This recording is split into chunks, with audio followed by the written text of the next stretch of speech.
अस्सलाम वालेकुम जी। आप देख रहे हैं हालात। मैं हूं नौशेरवान और मेरे साथ मौजूद हैं सीनियर सहाफ़ी सईद चौधरी साहब। सर कैसे हैं? अल्हम्दुलिल्लाह फर्स्ट क्लास। सर मौलाना फजलुर रहमान, नवाज शरीफ और आसिफ जरदारी साहब का एक दफ़ा फिर रब्ता हुआ है। अच्छा जी।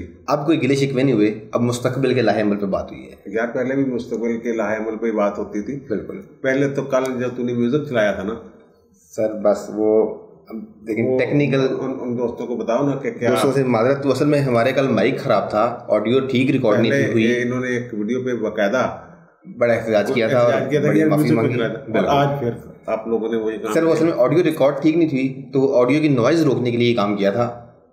अच्छा, बाकी वो आज आप पता है वो नवाज शरीफ ने फ़ोन किया है मौलाना को, बिल्कुल, फजल रहमान खान को, बिल्कुल, और मौलाना साहब जो हैं उन्होंने फ़ोन किया है आसिफ जरदारी को। बिल्कुल। गिले शिकवे पहले भी नहीं होते थे, मैं वजाहतें करता रहता था, हालांकि मैं उनका तर्जमान नहीं हूँ, लेकिन जो मेरे तक इन्फॉर्मेशन पहुँचती थी वो मैं आगे पास कर देता था। बिल्कुल। तो वो भाई उन्होंने 2-3 मामलात हैं। एक तो एहतजाज है उनका वही कि उसको कैसे लेके चलना है, वहाँ धरना देना है नहीं देना। मौलाना ने कहा है कि अब जो मेरी इतला है, मियाँ साहब ने मौलाना को थोड़ा सा फ्री हैंड दे दिया है कि मौलाना आप जरदारी से कर लें बात, जैसे आपने धरना देना है जो करना है करें, हम आपके साथ हैं। बिल्कुल। और दूसरा इन्होंने वो था कि जोड़ तोड़ जो हो रहे हैं सेनेट के इलेक्शन के हवाले से, और वो आपको आगे जाके थोड़ा सा हम प्रोग्राम में बता देंगे क्या हो रहा है। जी जी। लेकिन यहाँ ये है कि इन्होंने कहा है कि जो मुश्तरका उम्मीदवार लाने हैं उन पे कैसे कमेटी बननी होती है ना। हाँ जी, बिल्कुल। वो बननी होती है कि वो हर बंदे के बाद जितने वोट होते हैं वो बना के ना ग्रुप बना के उनको कहते हैं कि आपने सिर्फ इनको वोट देने हैं, पहली तरजीह इनको, फिर वो अपना हिसाब लगाते हैं पूरा। बिल्कुल। क्योंकि ये होता है ना उसके तहत तो खुफिया बैलेटिंग और तरजीह। आज उसका भी सुप्रीम कोर्ट में केस था। बिल्कुल। बैलेटिंग वाला भी। हाँ जी। तो उसमें उन्होंने शेड्यूल जारी कर दिए इलेक्शन कमीशन ने। बिल्कुल। तो उन्होंने कहा जनाब हमने तो शेड्यूल जारी कर दिया है, तो हमें बैलेट पेपर छापने के लिए और दीगर कामों के लिए कुछ टाइम चाहिए। तो उस पर चीफ जस्टिस साहब ने कहा जी तुझे कम जारी रखो। ठीक है ना, फैसला जो आएगा फिर देख लेंगे क्या करना है, आप काम करें। जब वो कह देते ना काम जारी रखें, तो उसका मतलब ये होता है कि थोड़ा सा कि वो कोई दाल गलने वाले नहीं होती पिटिशनर की। ठीक है ना। ठीक है। एक बात। और दूसरी बात यह है कि मौलाना की जमात, पीपल्स पार्टी सारे चले गए हैं अदालत में। बिल्कुल। यानी वो रेफरेंस में फ्री बन गई। अब वहाँ ये साबित करना है, इन्होंने एक बात साबित कर सकते हैं कि इनकी बदनीयती है। ये रेफरेंस जो भेजा गया है। हाँ जी। और वो जो ऑर्डिनेंस जारी हुआ। हाँ जी। देखिए एक बात यह कि ये पहले तरमीम लेके आए थे।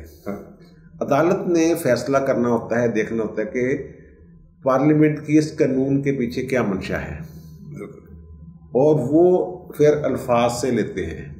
ठीक है ना। तो जो कॉन्स्टिट्यूशन में लिखते हैं 2026 जो है वो कहती है कि 2 वज़ीर आज़म और वज़ीर आला के अलावा तमाम इलेक्शन आइनी जो इलेक्शन है ये अपने चक्रों में ये आइनी नहीं कानूनी है। सेनेट का इलेक्शन जो कानूनी माहरीन है उनके मुताबिक आइनी एक मामला है। लेकिन अगर आइनी अदालत कह देती है फिर तो किसी सूरत हो नहीं सकते। ठीक है। दूसरी ये है कि इन्होंने पार्लियामेंट में फर्ज करें कि 2/3 नहीं थी, चलो छोड़ दें, पार्लियामेंट में बिल तो ला सकते थे ना। बिल लाने के बजाय इन्होंने ऑर्डिनेंस जारी कर दिया, अचानक उसको ख़त्म किया। अब मैं जब अदालती मंशा की बात कर रहा हूँ ना, जब परवेज़ मुशर्रफ दोबारा इलेक्शन लड़ना चाह रहे थे ना वर्दी में, तो उसमें मुज़ाहम हो गई सुप्रीम कोर्ट, और उसका ख्याल था कि इफ्तिखार मोहम्मद चौधरी वाली जो अदालत है, पहले तो उनको मुअत्तल कर दिया था, फिर सुप्रीम कोर्ट ने उनको बहाल कर दिया। बहाली के बाद वो केस ज़ेरे समाअत था कि वर्दी में इलेक्शन लड़ सकते हैं या नहीं लड़ सकते। तो इन्होंने एक PCO जारी किया जून 2007 में। ठीक है ना। जून या जुलाई, 3 जून। बिल्कुल। ठीक है ना, जून को जारी किया। तो उसमें जनाब उन्होंने उसमें ये कहा कि वर्दी में इलेक्शन लड़ सकते हैं, आइन में एक तरमीम कर दी LFO की तरह जैसे पहले की थी। बिल्कुल। तो बाद में यानी पहले उनका केस ये था कि वर्दी में लड़ सकते हैं। जैसे ये कह रहे हैं ना कि खुफिया ओपन बैलेटिंग के जरिए हो सकती है, वैसे ही वो कह रहे हैं वर्दी में लड़ सकता हूँ। हाँ। लेकिन फिर अदालत के ऑब्जर्वेशंस देख के और सहारे वो नहीं लड़ सकते थे। हाँ जी। तो उन्होंने आइन में ही एक तरमीम कर दी। हाँ। ठीक है ना। ठीक है। जब दोबारा केस खुला है ना, वो जिसको पीसीओ केस कहते हैं, जिसका जुलाई 2009 में फैसला हुआ है, बिल्कुल, उसमें उन्होंने कहा कि जनाब ये जो अगर लड़ सकता था इलेक्शन तो फिर ये LFO क्यों लाया, तरमीम क्यों की, और आइन को सबोताज क्यों किया, उसी केस में फिर इनको सजाए मौत हुई है ना। तो अब अगर ये लड़ सकते थे तो अगर ये आईनी मामला नहीं है तो आइन में तरमीम के लिए क्यों गए थे। ठीक है ना, मंशा तो ऐसे वाज़ेह होती है ना। बिल्कुल। और इनको खतरा वही है जो आप आज बता रहे थे, वो खुर्रम लगारी वाला। खुर्रम लगारी साहब, बिल्कुल। वो क्या है, मुजफ्फरगढ़ से PTI के MPA, उन्होंने तो छोड़ने का ऐलान कर दिया और उन्होंने कह दिया कि सेनेट में वोट नहीं दूंगा मैं, और उन्होंने कहा 5 पीछे खड़े हैं मेरे, एक एक करके वो भी छोड़ेंगे। यार ये जो है ना खुर्रम लगारी साहब, ये हैं मुजफ्फरगढ़ के। हाँ जी। ठीक है ना, और काफ़ी भारी अक्सरियत से जीते। बिल्कुल। अब मैंने पहले भी अर्ज किया है, कई दफ़ा अर्ज किया है कि जो जनूबी पंजाब वाले हैं ना, हाँ जी, वो 94 उनकी सीटें हैं। बिल्कुल, नून लीग समेत सब तमाम जमातों की, उनके अपने मिजाज हैं। ठीक है ना। हाँ जी। और अपने उनके राब्ते होते हैं। बिल्कुल। तो खुर्रम लगारी साहब अगर 5 बंदे कह रहे हैं तो 4 तो ज़रूर उनके साथ होंगे। बिल्कुल। ठीक है ना। इनको यही खदशा है कि इसी तरह कोई लोग जो हैं इधर उधर ना हो जाए। ये आज़ाद थे ना पहले, बिल्कुल, मीडिया में गए थे। तो अब ये इनको यही एक, जैसा कि कई दिन से हम कह रहे हैं, सारी दुनिया कह रही है कि खतरा है।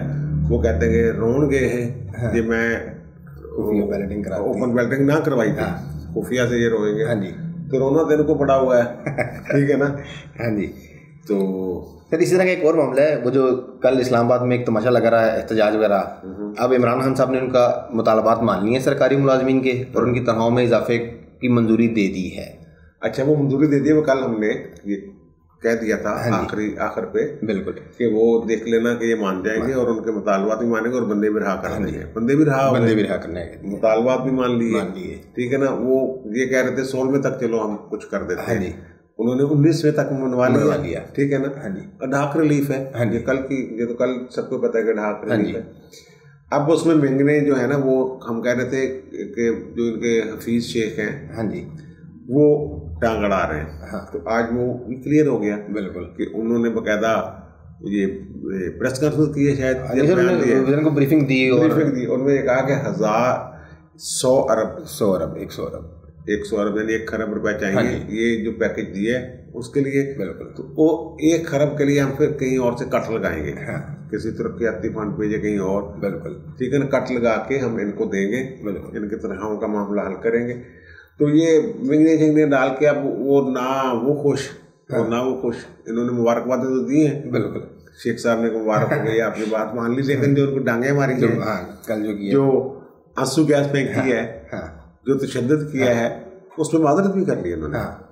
कल हमने ये कहा था कि ये तरले मार रहे हैं। हाँ, बिल्कुल, तो हो जाएंगे ठीक। हाँ। लेकिन सर खान साहब को हमेशा हर बात की देर से समझ आती है। अब उन्होंने एक और हरकत की है, वो जो वीडियो लीक का स्कैंडल चल रहा है, वो जो 5 करोड़ पैसे देने वाला, बिल्कुल, कल उसके लिए बड़ी बात की थी। बिल्कुल। अब उन्होंने एक तहकीकाती कमेटी बना दी है, लेकिन वो तहकीकाती कमेटी अपने ही लोग हैं जो अपनी बॉस के खिलाफ तहकीक कर रहे हैं। हाँ जी, क्या है? फवाद चौधरी साहब है उस तहकीकाती कमेटी में, शहजाद अकबर साहब हैं और शीरी मजारी साहब हैं। ठीक है यार, वो कमेटी है ना, उन्होंने तो यही देखना है कि वीडियोस में जो बंदे हैं वो ठीक हैं, क्या हुआ था, क्या वो स्पीकर के घर में, स्पीकर हाउस में ये मामला हुए थे, क्या परवेज खट्टर का फोन आया था या नहीं आया था, क्या हुआ था। अब इन्होंने कहा हम 20 बंदे निकाल दिए। कल हमने जिक्र किया था आरफ यूसुफ का, बिल्कुल, जो बंदे जिन्होंने इनकलाब हरजाने के दावे किए थे और जिनको इन्होंने निकाला था, बिल्कुल। आरफ यूसुफ साहब 2018 में थे मामले खसूसी बराए कानून KPK में, वज़ीर आला के, बिल्कुल, ठीक है ना। तो उन्होंने जब दावा, तो बाबर रहमान साहब उनके घर गए थे, मिलते छेड़ने की थी, जिरगा डाला था, बिल्कुल, कि यार आप वापस ले लें अपना दावा जो हरजाने का है वज़ीर आज़म के खिलाफ। अगर ये अब उनको वहाँ जो तहरीके इंसाफ का कोई विंग है, हाँ जी, उसका उनको जॉइंट सेक्रेटरी बना दिया। बिल्कुल, आरफ यूसुफ साहब को। बिल्कुल। अगर ये आरफ यूसुफ तो पहले ही उन लोगों में है जिनको आपने निकाला हुआ है कॉल आपके, बिल्कुल, पार्टी के। बिल्कुल। अब आरफ यूसुफ साहब जो हैं वो उसमें उन्होंने पार्टी का क्या होता दे दिया उनको केपीके में। बिल्कुल, ये इस तरह दोहरा म्यार है इनका। तो जब दोहरा म्यार होता है फिर आवाम का भी एतमाद उठ जाता है। देखें ना आज जो आपके सरकारी मुलाजमीन हैं जिनकी हम बात कर रहे हैं, वो कहते हैं नोटिफिकेशन साढ़े 8 से दियो, सानू एतबार नहीं थोड़ते। यानी हुकूमत पे जो अपोजिशन है वो तो बात करेगा, सानू नहीं एतबार थोड़ते भाजी। लेकिन जो उनका सरकारी मुलाजिम वो भी कह रहे हैं हमें आपकी बात का एतबार ही नहीं है, पहले नोटिफिकेशन हमारे हाथ में दे फिर हम करेंगे। ठीक है ना। लेकिन वो उन्होंने साद रिजवी साहब से मामला तय कर लिया आज। हाँ जी। उन्होंने कहा जी 18 तक हमें टाइम दें, 18 तक हम इसको पार्लियामेंट में लेके जाएंगे। वो मौलाना खालिद हसन रिजवी के साहबजादे जो हैं, जो कहते हैं कि सफीर जो है फ्रांस का उसको निकाले, वो कहते हैं हम आपके साथ जो मादा हुआ है आपके वालिद के साथ, खालिद हसन रिजवी साहब के साथ, तो उसको हम पूरा करेंगे, हम पार्लियामेंट में लेके जाएंगे। चलो ये तो किसी हद तक। लेकिन इसमें मेरे दिन में एक सवाल आ गया आपकी बात से कि अब इन्होंने 18 फरवरी की डेडलाइन दी थी, 16 फरवरी तक मामला निपटाएं, सफीर को निकालें, नहीं तो हम 18 को मार्च लेके आ रहे हैं। अब उनकी तरफ से ऐलान नहीं हुआ, इमरान खान साहब ऐलान कर रहे हैं कि 20 अप्रैल तक वो माहदा हो गया, वो ठीक है। हाँ, वो उनका ऐलान ठीक है, माहदा हो गया कि 18 अप्रैल तक 20 अप्रैल को वो 18 या 20 तक उसको मामले को लेके जाएंगे उसमें पार्लियामेंट में।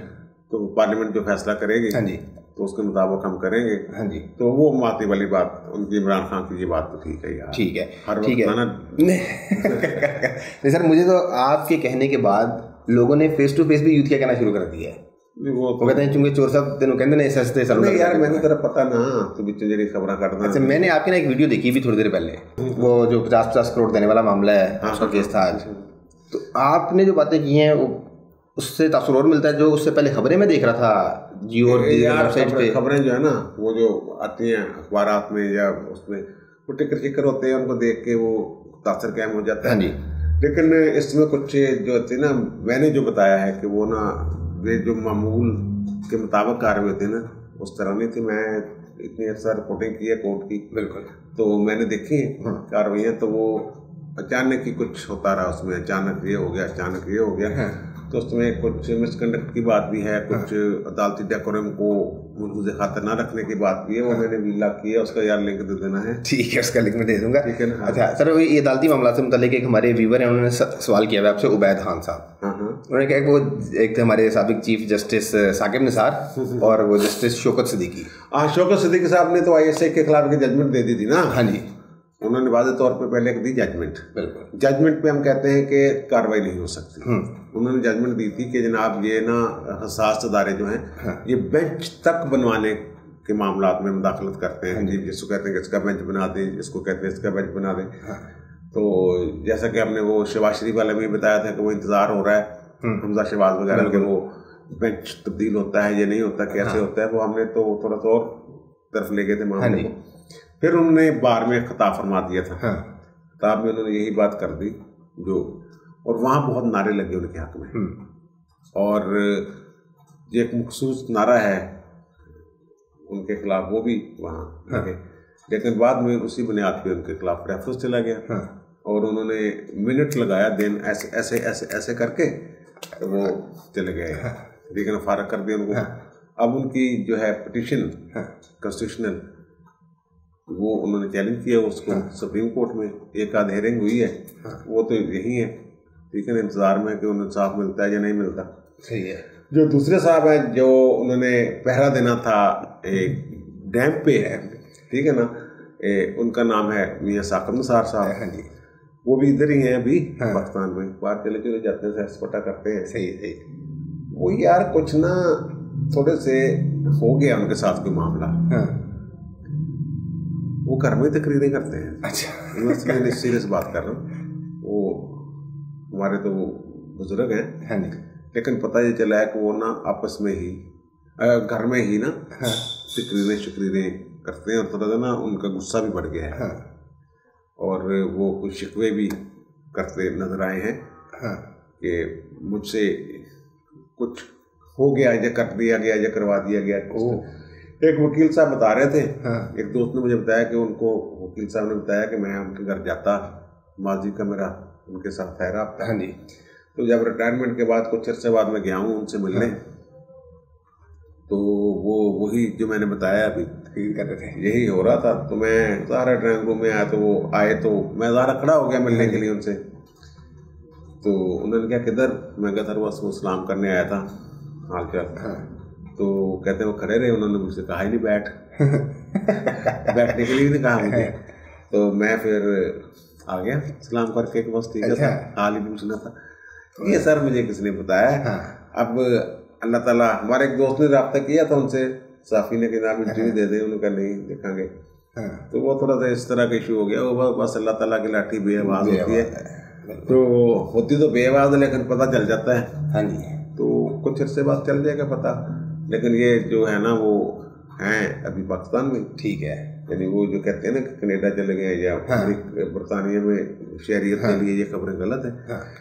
लेकिन वो थोड़ा सा उनका गुस्सा बढ़ गया है। वो कोई क्या कहेंगे, नफ्सियाती मसाइल नहीं, सेहत के जो भी कह लें आप यार, उसको कुछ थोड़ा सा मसला उनके साथ हो गया हुआ है। ठीक है ना, गुस्सा कर जाते हैं। कोई बात नहीं, अल्लाह ताला उनके लिए बेहतर करे जो भी है।